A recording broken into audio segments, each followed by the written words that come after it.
when it comes to some of the big trends around what makes the best leaders, frankly, it's care. It's the sense of caring about people as human beings first and foremost, as the three-dimensional living flesh and blood humans full of everything that we are, messy and all, rather than just what can you do for me? What is your little two-dimensional position in this org chart box? Valuing, esteeming, respecting people as human beings is just part of their makeup. Now, can you learn some of this? Sure, you can learn it if you are committed to learning, just like can you be coached if you want to be.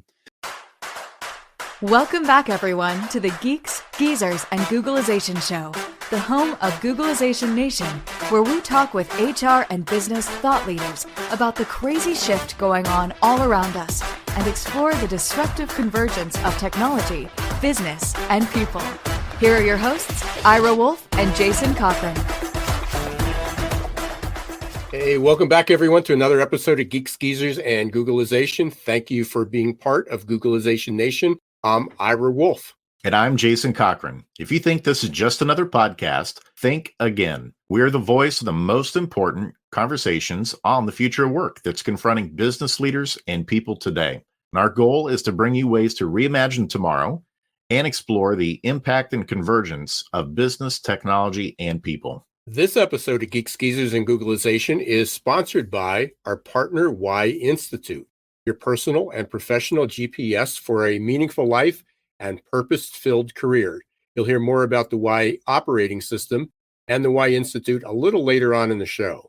Jason, as you know, today's topic, leadership, is so very close to both of us, but it's especially near and dear to my heart. So much so that almost 20 years ago, I decided to go back to school. I was in my 50s to get another degree. I deliberated between an MBA and a master's in leadership, but I followed my heart and chose leadership. And it was really one of the better decisions I've made, as it allowed me also to teach leadership now as an adjunct. But one of my favorite thought leaders, leadership thought leaders, and probably one of the biggest influences that I had as I was developing my own approach to leadership was Warren Bennis. He wrote a book in 1989, or it was published in 1989. It was called On Becoming a Leader. And in it, he wrote that experiencing struggle and hardship molds leaders, which sort of exemplifies growth mindset, which we also talk about a lot. The journey to becoming a leader comes a result of going through the process of self-discovery. This is a direct quote.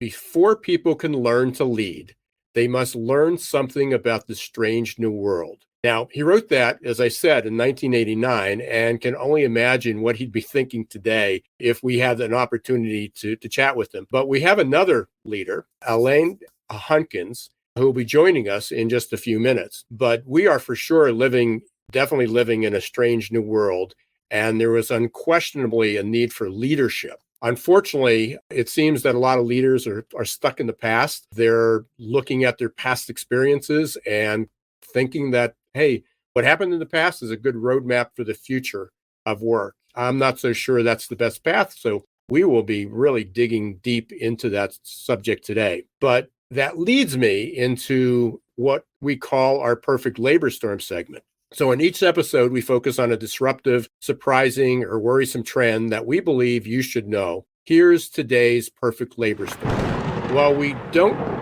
probably don't need more evidence that we're living in strange times or experiencing a leadership void. This just released report from the Wall Street Journal reveals that Americans are really pulling back from our values that we once defined our country. Over the last 25 years, patriotism has dropped 32%. Religion has dropped 23%. Having children has dropped 29%. And community involvement has dropped 35%. If we need to go another step deeper, another report revealed that 76% of business leaders reported work stress is interfering with their relationships, and 66% of leaders reported losing significant amounts of sleep over that stress. And then finally, according to the conference board, 46% of CEOs report that climate change is impacting their business or that it will in the next 5 years. And who knows what the number for AI disruption might be right now. Yeah, that's a lot to swallow, Ira. I mean, there's no doubt that we're in some really turbulent times right now where we need great leadership to navigate us through. Even though we're a show about preparing for the future of work, sometimes there is such a thing as too much change in too short amount of time. Just yesterday, Elon Musk, Steve Wozniak, and over 1,200 other tech leaders signed an open letter requesting that all AI labs hit the pause button on training AI for it to be more powerful than the current GPT-4 version, because the technology represents a profound change in the history of life on Earth, in their words. So they're wanting a 6-month pause because of how much change is happening with this. In short, we need to get governance and oversight in place pronto for a gradual rollout of these capabilities over time. And this took me back to, I think, back to college and some of the major advances that were happening at that time for me from 98 to '02. There were 3 of them. Napster came out. College kids like me, many times, was the first time we had access to high-speed internet was when we went to college, because we still had dial-up internet at home. And boy, oh boy, as soon as we got to college, it was, how can we share and rip as many songs from other people on the internet as possible? And Napster provided that opportunity. And also, DVDs came out when I was an undergrad. And so moving from VHS to DVD, thought there's no way that we're ever going to get better high definition than we will on a DVD. And then also the advent of mobile phones really started to proliferate when I was in school. So Nokia and Motorola in particular were ones that a lot of people had. All of those took some getting used to, but they were spread out enough and there was enough time that we all were able to adapt and learn to these new technologies gradually over time. But those things are just a speck of dust compared to the whirlwind of what we've just experienced here since November of 2022. So just 5 months of there being AI open to the public. And this is why effective leadership has never been more important to have in every aspect of our businesses and public institutions. And so as we crack the leadership code today with renowned leadership consultant Alain Hunkins, I can't wait to hear how he's sorting through all of this shifting landscape and helping business leaders do the same. So briefly, before we bring it on, here's a little bit about Alain and his work. He helps high-achieving people become high-achieving leaders. Over his 20-year career, he's worked with over 2,000 groups of leaders in 25 countries. Clients include Walmart, Pfizer, Citigroup, General Electric, State Farm Insurance, IBM, General Motors, and Microsoft. And in addition to being a leadership speaker, consultant, trainer, and coach, he's also the author of what we'll be talking about today, Cracking the Leadership Code, 3 Secrets to Building Strong Leaders. And it was endorsed by leadership luminaries like Jim Kouzes, Barry Posner, and Marshall Goldsmith. He's also a faculty member of Duke Corporate Education, and his writing has been featured in Fast Company, Forbes, Chief Executive, Chief Learning Officer, and Business Insider. So without further ado, let's give a warm Googlization Nation welcome to Alain Hunkins. Thank you, Jason. Thank you, Ira. It's great to be with you today. Thank you so much. Absolutely. Well, I mean, as you heard at the top here, we've got a lot to talk about. So much is changing in the world.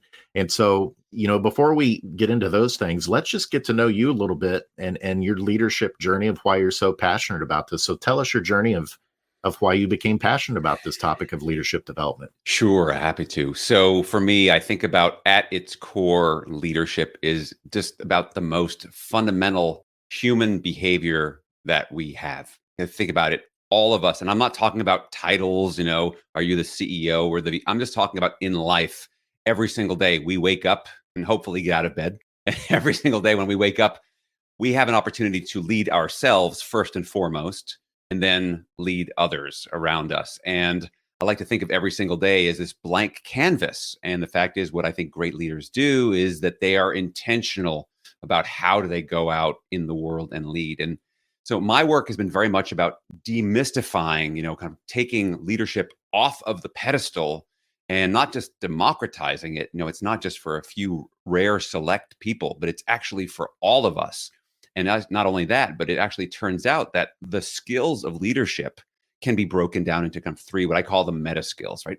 Connection, communication, and collaboration. And for me, I guess the driving my why has always been, why do people do what they do? What motivates people? And I think part of that, can't really escape your family of origin, right? That's the first organization that you're ever a part of. Certainly I was ever a part of.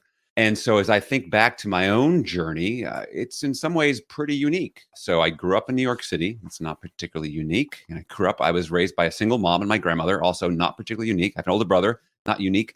But the unique little flavor to my family's origin story for me is that both my mother and my grandmother, who raised me, are both Holocaust survivors. So my mother was actually 7 years old when the Nazis invaded Belgium, where she was born. And from the time she was 7 until she was 10, she was actually hidden through the Belgian underground and separated from her mother. Now, I've got kids. I know you've got kids. It's the sense of, can you imagine having a 7-year-old ripped out of your life and have to go hide for their lives for 3 years? I mean, I understand this is my family, and still, it's just mind-boggling to me. So my mother and amazingly my grandmother, who was arrested and put in a concentration camp and liberated, they both survived amazingly, beat the odds. Not like the rest of the family, but like many people. But as you can imagine, that trauma, that experience completely shaped the way they saw the world. And so life at home for me growing up in New York City in the 1970s and 1980s was very different at home than it was when I was at school or at friends' houses. And I think early on, I was the younger brother. I was the one trying to figure out the family dynamics as younger siblings tend to do. And so for me, I've always been really interested in, why do some people operate in this way? Why do other people operate in this way? And so that led me into studying psychology. I ended up I went to a liberal arts undergrad. I have an MFA. I went to a theater conservatory, master's in fine arts from an acting school. So talk about holding the mirror up to yourself and literally breaking down human behavior to the point where, for example, accents, realizing, so if you want to speak with a British accent, you can break down vowels. So you go from saying all in American English to all, or O to O, and all, before you know it, you're speaking with a certain accent, and realizing all these things can be broken down to subcategories. And so that led me into educational consulting, doing arts and education work in leadership training in schools in New York City. A friend of mine that I knew said, "Hey, have you ever thought about doing work in businesses?" Businesses? No, I hadn't really thought about that. Long story short, I ended up connecting up with a corporate management leadership training company that used a lot of creative arts. So it really combined skills. And that was 27 years ago. And so since then, I've worked, as you heard, with hundreds and hundreds of companies and tens of thousands of leaders all around the world. And I'm a student of human behavior. So I was always looking at patterns. Turns out that the best leaders all do certain things in common, and all the bad leaders do certain things in common or don't do certain things in common. And so my work, hence cracking the leadership code, is what are those things and how can we help people to learn these skills? Because we're all on this learning curve of becoming better leaders. It is a lifelong process. And my goal is to help to shorten the journey and help accelerate people's learning curves. Because I think inside of us, we realize we want to be better. We want to be more impactful, have more of a purpose in the world, and live that purpose and live out our potential. And my goal is to really help people to live out their potential on a more effective, impactful, and frequent daily basis, whether that's at home, at work, and everywhere. Well, I love that you shared your why there, Alain, because that's big for us. And in fact, they're one of our strategic partners and sponsors of the show is the Why Institute. And just hearing your powerful story there of why it resonates with you. I love that you shared that. For me, and then I'll let Ira share his too. My why is all about contributing toward creating healthier connections between people and work. And now it's also the future work. And the reason that resonates with me and is my why is because I noticed growing up, most of the adults in my life, they hated work. They hated their jobs. Yeah. There weren't too many of them that when we got together were saying, I can't wait to get back in on Monday and work on this project or work with this person. It was usually, I can't stand the work, can't stand the coworkers. My boss is terrible. And there just was a lack of connection there. So in particular, as the conversation unfolds today, I'm really interested in hearing your work around connection aspect of leadership and how they can do that. But I'll send it over to Ira to share some of his why too. Yeah, thanks, Jason. And thanks. What a powerful introduction. It was great to know that.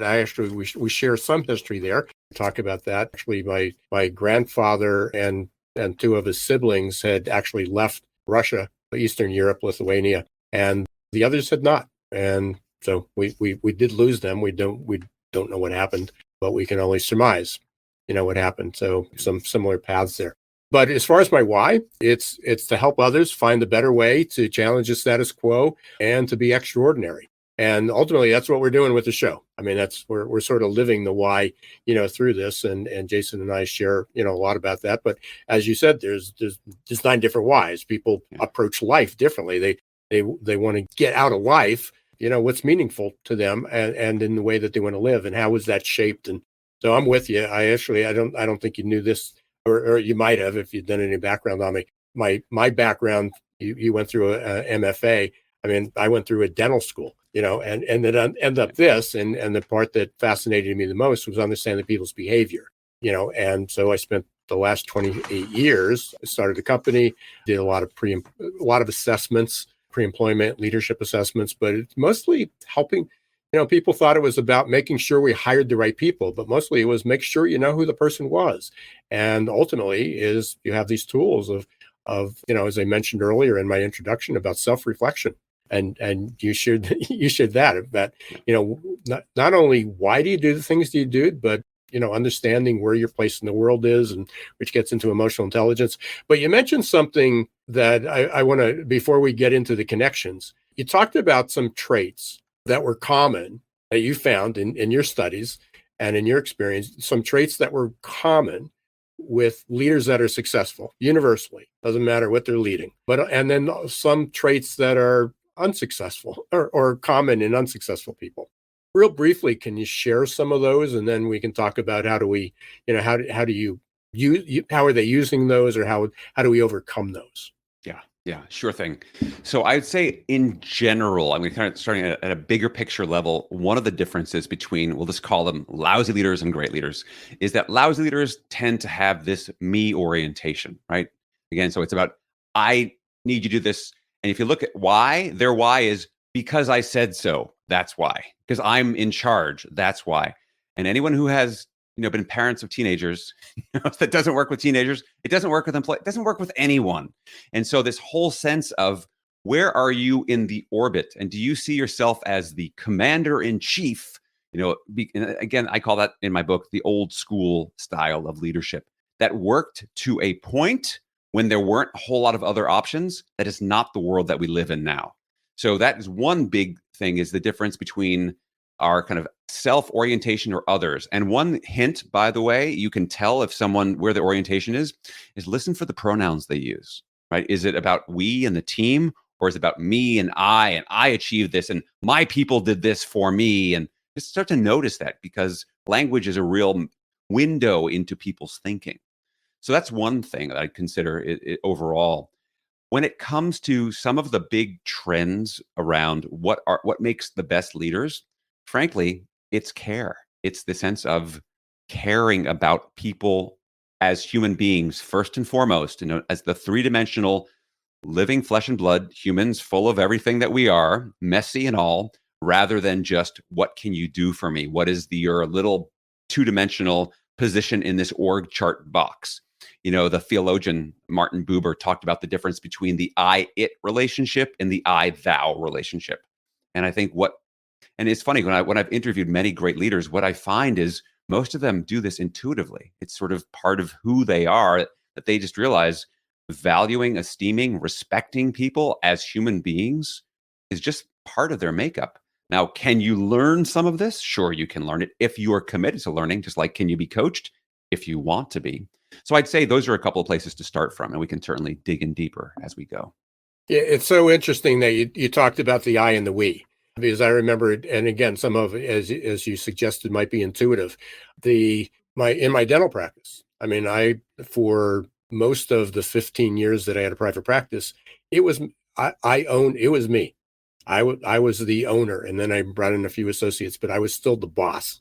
I still had the title. Except when people talked about what you were doing, I always talked about we. It was always about we did this, and they go, "Oh, I didn't know you had a partner."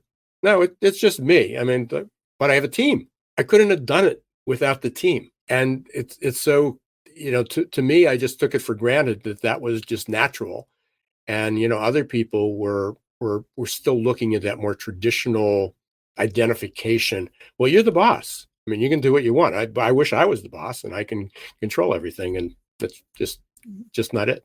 And Alain, looking at kind of your model before we get into the 3 C's. Mhm. In your book, you talk about that there are kind of 3 obstacles to communicating well. And we were just Mm. talking about effective communication. Let's dig in on that a little bit because it still feels like communication is a huge part of what we're tasked with and that we're struggling with as leaders. And that, correct me if I'm wrong, but now that we have more people maybe not working together physically in like an office location, that might be more challenging. So what are those 3 obstacles to communication and how do we get past those? Yeah. So, and the fact is, having more tools doesn't make it easier. It just means we have more tools and we have to learn how to use them. So, the biggest challenge to communication is the fact is, we've got to, first of all, recognize that the goal of communication is never communication. That's not the goal. That's the means. That's the vehicle. The goal of communication is to create mutual and shared accurate understanding. And the reason that's so important is because understanding becomes the platform on which we're going to make all decisions. So if we have a solid foundation of understanding, we can make really good decisions. We're going to get really good results. If we have a wobbly, tippy, or really broken down foundation, we're going to make some poor decisions and end up with some poor results. So as leaders, we have to be vigilant about making sure that all of us are aligned in, are we all understanding this? And what makes that so hard is the fact is understanding in its strictest sense is that you see things the way that I see them and I see them the way you see them. And the fact is, that can never be 100% because I don't live in your head and you don't live in my head.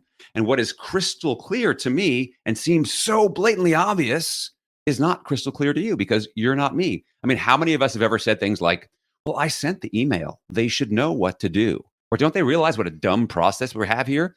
It's like we say these things like, no, because they're not you. And we can't assume that people are there. So the first gap is having to understand this gap between who am I and who are you, and what are the tools that I can do to ensure that I'm doing an understanding check to close that, to get as close to 100% as we possibly can. So that's one piece.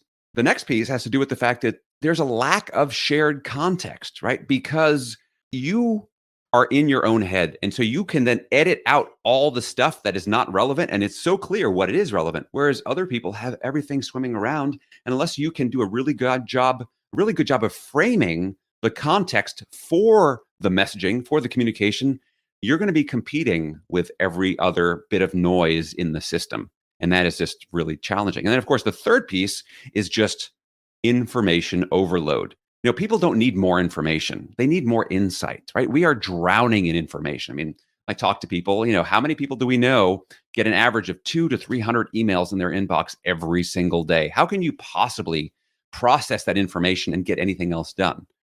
Right. And so it's so interesting. The Bain did a study not too long ago, showed that people spend an average of, I think it's 63% of their days either in meetings or processing emails, right? Doesn't leave a whole lot of other time to get other things done because it's just and technology makes it so it's so easy. At the click of a button, I can send an email to 200 people. I can reply all. And you just think about the clutter that creates. And so in the midst of all of that, when people start to feel overwhelmed, that leads to a fear response. So that means that the neocortex starts to shut down, the amygdala starts to activate, and then people are not able to do their best thinking. They're not able to be innovative, and they're just trying to get through the day. And so if you wonder why, if you go into so many workplaces, why it seems that, like you were saying before, Jason, why does everyone seem to hate their jobs? I mean, I've walked around a lot of offices and it's like zombies on parade. This is not a fun place to be because people feel like it's drudgery. We have created if it's an office cubicle space, it's like the knowledge work coal mines that we're dealing with. People I just got to kind of process through and get all this. So those are the big 3 things that get in the way. Again, just to recap, it's the say versus mean versus hear, kind of closing that gap. It's the lack of context. And the third one is just information overload. As you're talking, and we talk about, well, all of those things. I was just rereading this. It was something that I was introduced to a couple of years ago. We all heard about the black swan, effect, especially with the financial crisis in 2008. But Nassim Taleb has a model, if you're familiar with it, about anti-fragility, and that we talk about when things are too fragile, that when they drop, they shatter. Mm-hmm. And we tend to organizations and as people, we want to be predictable. So we try to micromanage things and we try to create this roadmap and these tunnels. And And it ultimately, it doesn't do well when there's a shock to the system. And when there were less shocks, where there was more time between shocks, we were okay. And so he talked about having an what's the opposite of fragile? And it's not resilient. Okay, because even if you're resilient, you eventually break. So anti-fragile is how do you even when there's a shock, you may break, but you then coalesce and come back stronger. So it's like dropping a porcelain cup, and instead of it shattering all over the steps or the floor, it actually would bounce back and be stronger when it comes back. Behind all that was this thing of randomness. And as you were talking, it just brought all this back in, is that we have this norm that we want to go back to normal. And leaders are trying to bring back to normal. Leaders are trying to bring back everybody to the workplace. But that the context of that is that predictability and certainty was normal. But what if randomness, not just uncertainty, but randomness was normal, which it seems to be the case of how do we learn and thrive, and what's leadership look like, and how does that change the context? I know we're going down a completely other road, but the reality is that we still have people that are still trying to go back to normal. This is how it worked for 10 years, for 20 years. Let's see if we can calm down. But the environment, that context that we lived in, is in a sea of randomness and uncertainty. You touched on something really important here. I think this sense of what happened, and again, to speak to name it, is it's now we're just hitting the 3-year anniversary of this pandemic, right? When it started, is that, and I love the idea of this kind of shattering that you use, because in some ways the collective psyche, and it's not just the workplace, it's societal psyche. There's been a crack that can't get, like the Humpty Dumpty, you can't put it all back together again, because I think what people experienced was suddenly, well, first of all, we can define, in fact, the first week this happened, I went to the dictionary, I looked up this word, and the definition was a deeply distressing or disturbing experience. Any guesses what the word was? It was trauma, right? I was like, okay, I think this qualifies. And so if you think about it, collectively, globally, we've all experienced this global traumatic event. Now, we've all dealt with it in different ways. It's affected different people in different ways. I'm not saying it's all the same, but all of us have had a piece of that. And because of that, people stepped back and questioned, because literally life and death were in our faces, right? This is a potentially deadly disease, especially at the beginning, uncertainty. There were no vaccines. What's going on? And so people started to question the bigger things in life, right? That if we just stay on the hamster wheel of certainty and just kind of continue on with normal, I don't ask those questions. Just, live for the weekend, keep on going, do your thing, spend. And then people went, oh, time out. And they had to rethink all of this. And suddenly, oh, I can't go back to the office. Now I have to work from home. You know what? I don't miss my commute. Wow. You know what? I kind of like seeing my kids for dinner every night. And some people are like, oh, I can't stand being at home. I mean, whatever it was different. It was different. And so suddenly when we say like, everyone's back in the office now, we're all back in 5 days a week or 4, we're mandating this because what that does is it creates a sense of certainty for the boss, for the executives. But what it does is it hamstrings the certainty of people who have now had a certain taste. They used to say, like, once people have had a taste of Paris, they don't want to go back on the farm, right? And so if you think about the autonomy that was created for a lot of people, you're telling me I have to give that up and go back to the office because, and plus you want me to commute into the office so that I can be in front of a computer screen all day, typing emails or being on Zoom calls from the office, which any, self-respecting adult would say, I could do this as easily from home. And so we're now in this position where if we are asking the questions of how many days back in the week in the office do we need to be, we are asking the wrong question. And I think that leaders need to kind of get out of this binary, normal, not normal, old way, new way. That's very binary as opposed to what's going to work moving forward. I had a chance, so I write for Forbes every month, and I got a chance to interview David Rock, who is the founder of the Neuro Leadership Institute. And so he's got this whole model called the SCARF model that we dissected. And it's the SCARF model about what drives people's needs. And it includes things like status, certainty, autonomy, relatedness, and fairness. That's hence the SCARF.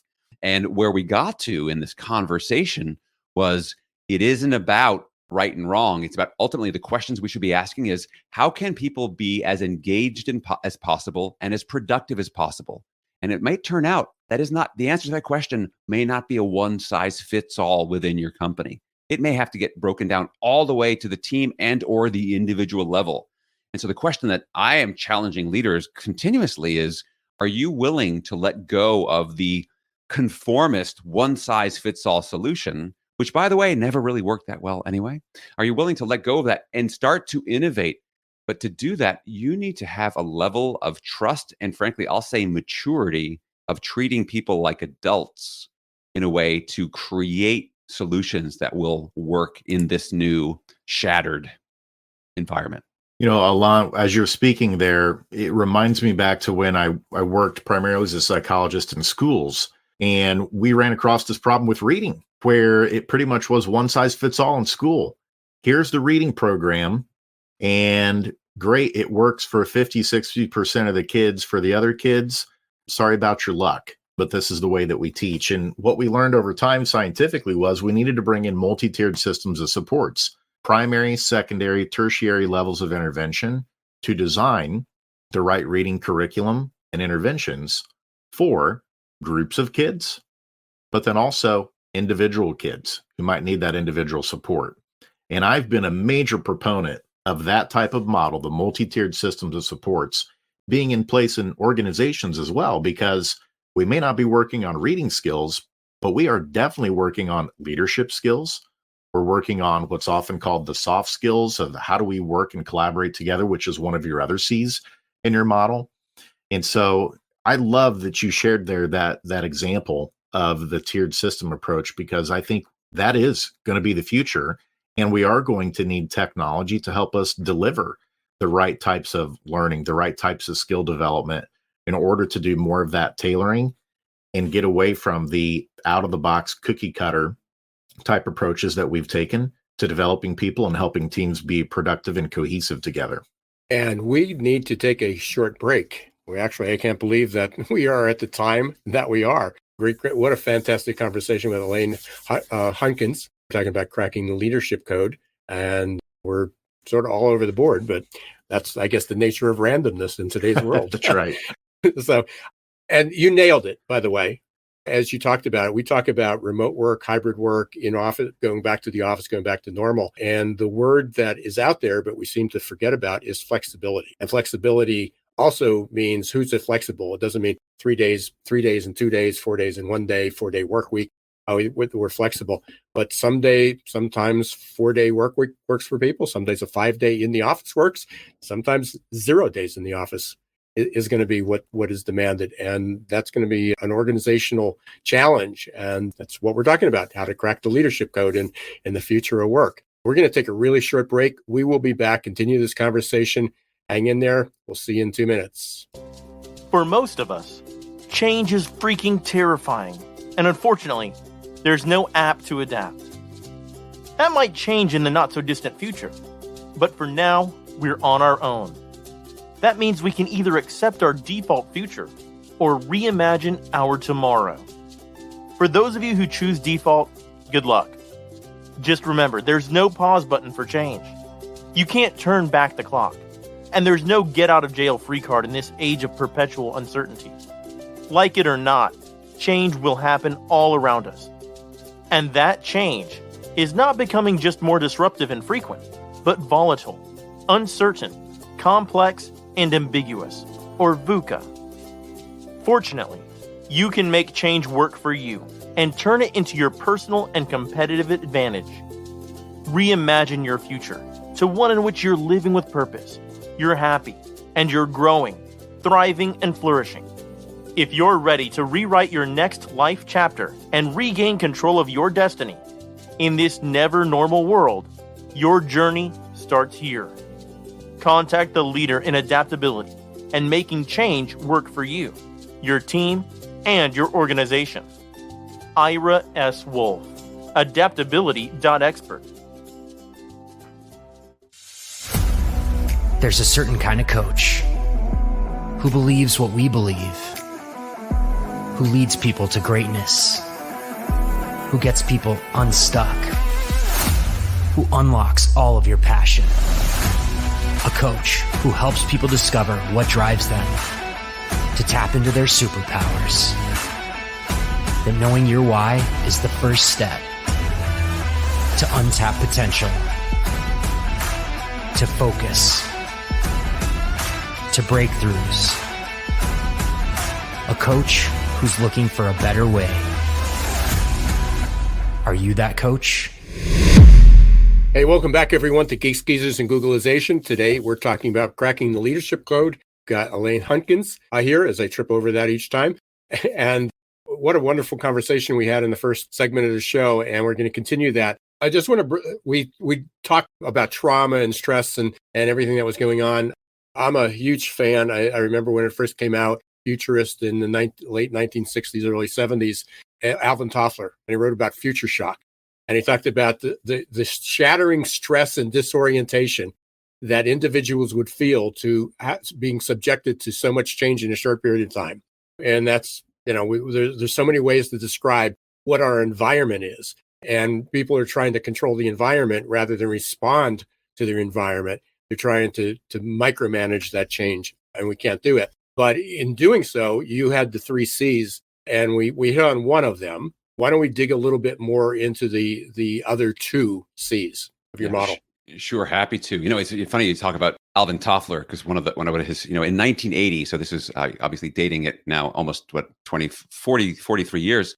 This is when he said the illiterate of the 21st century are not those who can not read and write. It's going to be those who are unable to unlearn, learn, and relearn. Right? And so I think about so much of us as leaders today, we have a lot of unlearning to do. We have a lot of relearning to do. And the reason is we're holding on to, frankly, a lot of what I call just old school industrial age leadership habits, because that's what our leaders modeled for us. And the way we learn isn't by someone telling us, it's by what they do and how they model that. And so it's really, this, like we talked earlier, before the break, around that kind of me-centric commander-in-chief. Well, most of us have experienced that with someone in our life, or many people in our lives. Many of our parents lead the family that way because I said so, that's why. And so we internalize that in our neurology. And so it's hard to turn around and do that. So if we look at the other 2 C's, we talked about the 3 C's being connection, communication, and collaboration. I want to go back to like that first C, because in some ways, this is the core.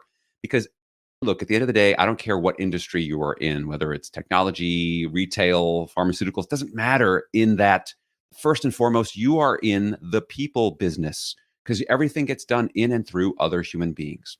And also recognizing that if you have a formal leadership role, whether that's frontline supervisor, mid-level director, executive vice president, CEO, is that the people who you are leading are projecting something onto you. It isn't just you as the person. It isn't just Ira and Jason. It's the role. You are stepping into a role, much in the same way that, every January we inaugurate a new president every 4 years in the United States. And this whole, we enroll and we de-roll, right? The old president gets on Marine One hair and leaves. It's this whole sense of role. And you have to understand that role is bigger than you personally. So the first piece of connection has to do with credibility. My mentors, Jim Kouzes and Barry Posner, who wrote The Leadership Challenge, which is an amazing book now in its 7th edition, talked about the fact that around credibility, they said, if you don't believe the messenger, you won't believe the message. And so a big part of how that starts is about you being the role model, you living out the behaviors that you would like others to live out and that are important to you. And so when I'm training and coaching leaders, the first thing you can do to increase your credibility is show up on time. It's that simple and it's that difficult. And why is that? It's because it is the easiest thing in the world to measure. You're either here or you're not. Again, everything else after that is commentary. But if you're not there, you are sending a very clear message. Something else was more important than you were. So the first thing is about showing up on time. The next level of credibility would be about being really conscious and intentional about what am I saying I'm going to do? And then do I actually do it? I mean, my definition of accountability, I like to kind of pull from the origin, which is accounting. In accounting, the world of accountability is you've got your, inflows and outflows, right? Income, expenses. Is that a balance sheet? The 2 sides have to line up. Well, in the world of leadership, accountability is what do I say I'm going to do? And what did I actually do? And those need to be in account. That is accountability. And so we can have a whole bunch of excuses and shame and blame around it. But at its core, it's just as simple as, did you do it? Yes. Check. Did you not do it? And that becomes now a learning moment. What got in the way or whatever that might be. So those are the the big two pieces around credibility. And that's sort of the ticket to entry for connection. But then the next piece is really important as well. And that is around empathy. Now, empathy is simply defined as showing people that you understand them and care how they feel. So there's two parts to that. There's what we'll call kind of cognitive empathy. Like, I can understand your position from a cognitive point of view. That's cognitive empathy. But then there's affective or emotional empathy, which is I can feel that, kind of be pulled or drawn towards you in that moment. Now, as I share that definition, I'm sure you're all hearing this and going, well, that's really simple. Of course I do that. I'm a human being. And you do that in some places and with some people. The fact is, we are wired as human beings to have empathy for others, but we don't have equal amounts of empathy for all others. Turns out that the people in our immediate empathy circle are the people who we feel most affection for. So immediate family members, children, close friends, right? Like, you think about, I would do anything for these people, right? But as we get further out of that circle, people start to feel a bit more distant. So imagine then people being more distant, and now put that into the mix of a work context where you also now have deadlines. You've got pressure to achieve certain results. And suddenly our ability to empathize for other people, we start to move away from that I-thou relationship into that I-it relationship. Where's the thing I need from you? And it can become very transactional as opposed to relational. And if you think about how many of your relationships are in fact transactional, and what can you do to address that? And what I have found in my research is that the two biggest barriers to being able to lead with empathy, and by the way, our people sniff this out. They know when we don't care. We can say, oh, I care about you. But if we're not demonstrating that actively, they don't get it at all. And they know it. And you know it sort of, but don't want to deal with it. So here's the couple things that that's two big barriers to leading with empathy. Number one is time. It's like, I'm busy. Because again, you've got all your stuff to get done. Realize that time with your people is not an expense. It is an investment. It's an investment that is designed to pay dividends. And until you reframe your thinking around spending time with people as an investment as opposed to a cost, you're going to be putting out energy that's just like, can we get through this already? Let's go, right? So time is that one, right? And the other thing is that, frankly, a lot of people who are in organizations aren't that comfortable with the messiness of the fact that we're human beings. I mean, it's amazing how many people who become CEOs came in and were CFOs. And one of the things, look, we love numbers in the business world. And why is that? Because numbers are really neat and tidy and clean. Right? You show up to a meeting, 7 is always 1 more than 6 and 1 less than 8. Whereas, when Jason comes to the meeting tomorrow, who knows what's going to show up, right? So just realizing that, people are messy. And I think what threatens a lot of leaders is they think they have to somehow be psychologists. I know I'm here with a couple of psychologists. You don't have to be a psychologist. What you have to be is a caring human being, and just to take the time. And it's not as much time as you think, but to build in the time of, hey, how are you? How was your weekend?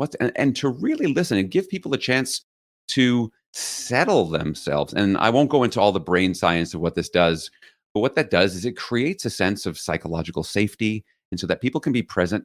Because until people feel safe, and now I'll get into collaboration a little bit, people cannot possibly do their best work if they are kind of walking on eggshells. And unfortunately, the research would say that most people are. So Deloitte did a study a few years ago, found that 61% of employees in the US feel the need to wear a mask. And I don't just mean an N95. I mean, wear a mask, put on a wall, because they don't feel safe really being themselves. And if you have ever been in that situation, you know what it's like.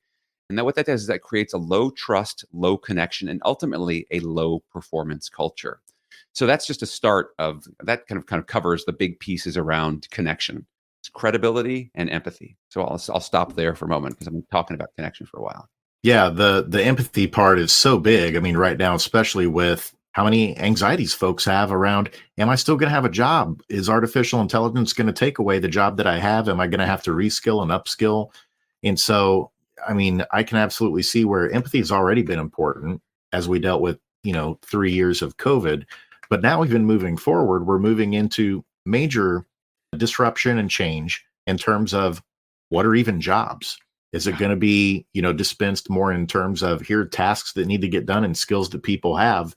Here's the things that artificial intelligence will do on its own, things that people will do with artificial intelligence, and then the things that people on their own will create. And so that empathy piece is so huge. And that gets into the collaboration piece that we finish up with in your framework. Tell us some of the insights and secret recipe with the collaboration, because as we talked about, it's an everywhere workplace world now that our friends at Avanti always talk about. So how do we get people to work collaboratively all around the world and potentially at different times during the day? Absolutely. So there's a few pieces to collaboration in my work. And this, again, the work came out of not just me sitting and writing. It was working with thousands of leaders over hundreds of groups over the course of 2 decades, right? So a lot of time. And what I found were these 4 key themes that were in place in great collaborative, high-performing environments. And one we touched on already, which is safety, right? Not just physical safety, but also emotional safety, psychological safety. And there's a lot of things that you can do to help create safety. Maybe the top 2 is, as a leader, are you willing to be vulnerable to a certain level? I'm not saying share your deepest, darkest secrets, but just to be vulnerable. Then the next piece around that too would be make sure that on your teams that you give everyone equal amounts of airtime to speak, right? Otherwise, some people will dominate. So there's safety. The next thing is around energy, right? The fact is, what are things that you do that create more energy for your team? What are the things that drain energy? I know we don't have a lot of time to go into the details of that now, but I write all about 15 different things you can do to create energy. For example, if you know you have a big meeting and it's going to last for 3 hours, do you schedule a break or do you just keep going? The fact is, humans can't really go more than 80 minutes at a stretch without needing to stretch, go to the bathroom, whatever it is. Don't compete with biology because you're going to lose every time. So that's energy. Third piece is around purpose. Do people understand the big picture, the why? We've talked about why already a lot today, but what's my reason for doing this? Do they see how what they're doing actually matters beyond just the job itself? And then the fourth piece is around ownership. Are you able to create an environment where people have autonomy to make their own decisions and see their own progress? Because it turns out that making progress towards a meaningful goal is the number one thing that motivates people to keep moving. So safety, energy, ownership, and purpose. Again, I'm giving you kind of big, broad strokes, but those are the elements that make up for a more collaborative and impactful work environment. No, that's perfect, Alain. And it's a perfect segue into our new segment that we're going to do, Hopes and Fears. I kind of let you know before we went live today that we're going to do this, and then we're going to wrap things up. But we want to hear, what are your hopes and fears for the future? Because we're certainly hearing from a lot of people that there's a lot of people that are optimistic about the future and what AI means, but we also have a lot of people that are very fearful. So what are your hopes and fears on the future? Great questions. Oh my gosh. So around hope. So just in full disclosure, so I have a son who's about to turn 19 and my daughter just turned 16. And as I look at these younger generations, I'm hopeful when I see young people. My hopes are that there's a level of emotional intelligence and also a willingness to stand up for just things that are wrong. Just like, no, that's not okay. And I think that if you look at just as we are getting more, we're on this journey of human rights, like more and more that people should be valued on all levels for all differences. And I love to see the course of history seems to be going, and it's a long, slow arc, but we're going in that direction. So I have great hopes that we're going to continue to go in that direction. So that's a great hope for me. And I would say on the fear side, I continually get struggle. It's like humans, we're not very good at looking more than maybe a month out. I'm exaggerating. But the sense of, I think about things like climate change. I think about these things that are going to suddenly, like, where were we for the last 30 years, 40 years? Jimmy Carter was in the White House. They were putting up solar panels. I mean, this is not new news. And so I just am concerned. So my fears are that we're not able as a species to really think long-term. Well, we can think long-term, but can we somehow harness our collective will to act long-term as a group? And certainly in the US, you've got these election cycles that make it very difficult to do any investment in long-term infrastructure, for example. So that's some of my big fears around our inability to think and act long-term. We call that around here addiction to certainty. And our friend, John Sinai, who is just on, and hopefully we're going to have him back again. He's a future strategist, talks about our brains are familiarity machines. That's great. And again, if we think too far out, it's too different. So Let's just go back to our cocoon. One last question, almost last question, then we're going to go to our lightning round. We always ask this question to everybody because we cover so much, but you may have had some ideas that you wanted to share. Was there anything that we didn't ask you that we should have? Yes. And I would say the question would be, what's the number one thing that if a leader could only do one thing, what should they do to accelerate their own growth and development? I got one last question for you. Do you? What would that be, Ira? Yeah, what's one thing that a leader can do to make a significant change? Yeah, and it all starts with feedback. I'm sure other people have said this too, but it's so powerful, is to be open and realize that whether or not you're getting feedback from other people, they're already thinking that. So why wouldn't you want to know the truth? And so being open and receptive to hearing, hey, how can I be better? What could I do? It's such a game changer, because without that information, you're working on a data point of n equals 1, as opposed to really, if you're trying to lead other people, they're the people who you want to know from, not you. It's from them. That's brilliant. Absolutely love that. And that's a perfect way to get right into our lightning round. As we wrap up today, I can't believe we're already to the end. But lightning round, just going to ask you a few questions here to get to know you a little bit better on a personal level. So let's start with this one. Favorite band or favorite song for you? I'm going to go with favorite band, the Beatles, just because they are just kind of songbook of life. And I keep coming back to them. Love it. And that's actually a first. I can't believe it's taken this long to actually get to the Beatles. No way. First guest who has listed the Beatles as their favorite band. Oh my God. And they've influenced everybody. I know. Absolutely. I'm shocked it's taken this long. So you win the award for the Beatles being the first one. Yes. All right. How about this one? There's one person in the history of the world that you could meet. Who would it be? I thought about this one because I know you guys asked this question. So I'm going to go, and part of it is I've been reading a lot of the other books too. George Washington, and I'll say why. So interesting thing about George Washington, he's the model for the US presidency, and everything says that he's the glue that basically held everything together, that somehow everyone said he's the only one who could be president. He's the only one who could do this. And all of his personal correspondences between him and Martha and everyone have been burned. And there's this huge myth around who the man itself, who he was. And somehow I don't know anything about what he would really be like. So I just get to spend probably more than like a dinner, though. I'd like to spend a couple of weeks kind of hanging out with him to kind of. I love it. That's another first. That's the first we've gotten George Washington also, but I absolutely love that one. And then look at that. One more, because you're so good on your feet. You're the first one we ever did Hopes and Fears with. I'm going to pitch a brand new lightning round question here to you, but I have a feeling, knowing you and how you've described things today, you're going to have something right on the tip of your tongue. Worst pet peeve that you see other people do. Here's one. Yeah. Here's a pet peeve. Worst pet peeve is when people get up and say, come on, folks, just stay with me. We're going to be done here really soon. It's a pet. Think about that. Like, why? If you say you want to be done soon, all you're saying is this sucks, and just like it's root canal.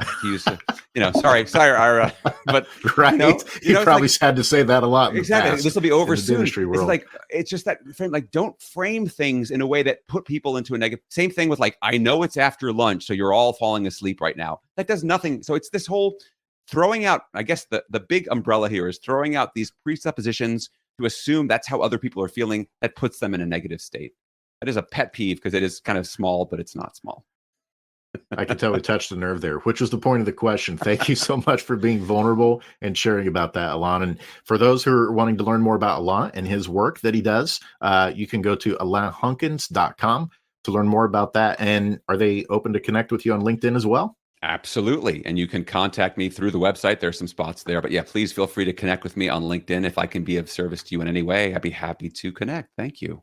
Perfect. And thank you for joining us today. My pleasure. Thank you. And on the pet peeves, I participate in a meeting about twice a month, and it always starts with, I know we don't want to be here, so let's try to move through this as quickly as possible, which absolutely sets the tone. Hey, thanks very much. It was really, I could have just sat back and listened for another hour or so or more. So hopefully we can have you back. Love to. Thank you both so much. Thank you. Appreciate it. Thank you. That one really did go by quickly. In fact, it wasn't until you were like, oh, we need to go to the break real quick that I realized how far we went in. But real quick, Ira, what were some of the big takeaways and aha moments for you today from Alain? Yeah, I took a couple notes down, and again, there were just so many. It was actually one of the things he said at the end was about what his hope was, and it was hopeful when he sees young people. And I feel that way too. And I think that's a huge change because I think from our parents and even a lot of my peers, being an older baby boomer, are fearful of the kids. They fear the young people. We're looking at young people as the hope for the future, not just that they can be the hope, but that they are the hope. And they are. It's amazing that despite everything going around, a lot of them are hopeful. Absolutely. And, with my 4 boys at home, they keep me optimistic and inspired because I see a lot of the cool stuff they get to do at school and a lot of the cool things that they're interested in that they do on their devices. I'm like, there's going to be some really cool inventions and things that make life better for all of us to come out of this wave of disruption that's going on. For me, sorry, go ahead. I was going to say, and the other quote was, "Don't compete with biology." That was a good one. That was a really good one. A couple quotes for me too on that one was, language is a window into someone's thinking. I think that's a great mindset to have in terms of language. And then another one he shared was that the goal of communication isn't communication. It's shared understanding. That was a big aha moment. And then one more, and we actually had a listener who chimed in on this one when he was talking about we've turned knowledge work into coal mines in a lot of workplaces. And I thought that was brilliant, that yes, we've got to improve employee experience for folks and create those cultures. Okay. But until next time, we want to thank you, Googlization Nation, for tuning in today. My name's Jason Cochran. And if you haven't reached out and subscribed to the show or followed us, we'd love for you to do so on your favorite podcast platform. We're also on YouTube. We're growing our audience there as well. So until next time, I'll look forward to seeing you next week. And I too can relate to that coal mine reference because I grew up in a coal mining town. And my father-in-law was actually a mine inspector in coal mine. I absolutely can relate to that. I'm Ira Wolf. Special thanks to Y Institute for partnering with us again and sponsoring this episode. Thank you for being part of Googlization Nation. And until next time, don't let the shift hit your plans.